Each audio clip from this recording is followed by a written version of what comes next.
किया है तो प्लीज़ सब्सक्राइब कर लीजिए। राजेश गांव से शहर अपनी पढ़ाई कंप्लीट करने के लिए आया था। वह एक किराए की बिल्डिंग में रहता था और उसका कमरा तीसरे फ्लोर पर था। वह अपने कुछ ज़रूरत के सामान के साथ वहीं पर रहने लगा। उसी बिल्डिंग में बहुत सारे किराएदार भी रहते थे। एक दिन राजेश ने बिल्डिंग में पूजा करवाई और सभी को आमंत्रित किया था। राजेश के मम्मी पापा भी गांव से आ गए थे और काफ़ी रिश्तेदारों को भी बुलाया था।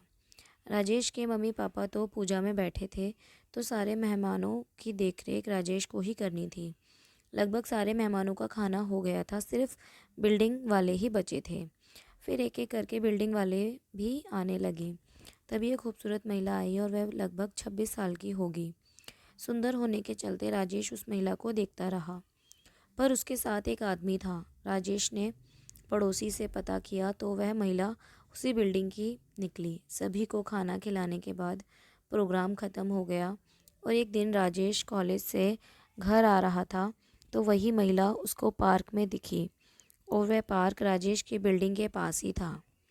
राजेश उससे बात तो करना चाह रहा था, लेकिन उसे डर लग रहा था। वह चुपचाप अपने कमरे में आ गया। एक दिन राजेश उस बिल्डिंग की छत पर टहल रहा था तो उसने देखा कि वह औरत भी छत पर टहलने के लिए आई थी। राजेश उसको देखकर बहुत खुश हुआ और टहलते टहलते पूछा, आप भी इसी बिल्डिंग में रहती हो? वह औरत बोली, हाँ। और तुम वही हो ना जिसने पूजा की पार्टी दी थी? राजेश हंसकर बोला, मैं वही हूँ। ऐसे थोड़ी देर बातें करते करते दोनों में दोस्ती हो गई और उसने उस औरत को भी भाभी बोल दिया और वह औरत भी राजेश की बात का बुरा नहीं मानी।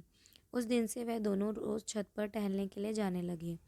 दोनों खूब एक दूसरे से हंसी मजाक करने लगे। दोनों में नज़दीकियाँ बढ़ती गईं और वह दोनों काफ़ी अच्छे दोस्त बन गए। एक दिन राजेश ने भाभी को रात में खाने में इनवाइट किया। उसका पति उस रात नाइट ड्यूटी पर था, इसीलिए वह औरत राजेश के कमरे में चली गई। राजेश ने अपनी भाभी की सेवा के लिए बहुत ही अच्छा खाना बनाया था। दोनों ने खाना खाया और फिर बातें करने लगे। राजेश धीरे धीरे भाभी के करीब आता जा रहा था। वह ये देखकर भाभी को थोड़ा अजीब लगा। उसने राजेश से कहा कि तुम ये क्या कर रहे हो? तो राजेश ने मुस्कुराकर बोला, भाभी आप बहुत सुंदर हो, मैं आपको पसंद करता हूँ। आज रात आप मुझे खुश कर दो। ये सुनकर भाभी उठकर खड़ी हो गई और बोली, तुम्हारी हिम्मत कैसे हुई ये सब कहने की? हम तुमसे बात करते हैं, पसंद करते हैं, इसका मतलब ये नहीं कि हम तुम्हारे साथ कुछ भी कर सकते हैं।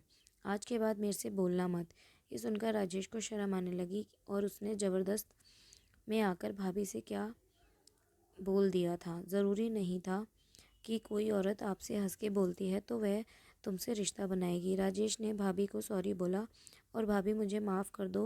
उसके बाद उस औरत ने राजेश को माफ़ कर दिया। दोस्तों, ज़रूरी नहीं कि कोई औरत आपसे हंसकर बात करती है तो वह संबंध बनाना चाहती है।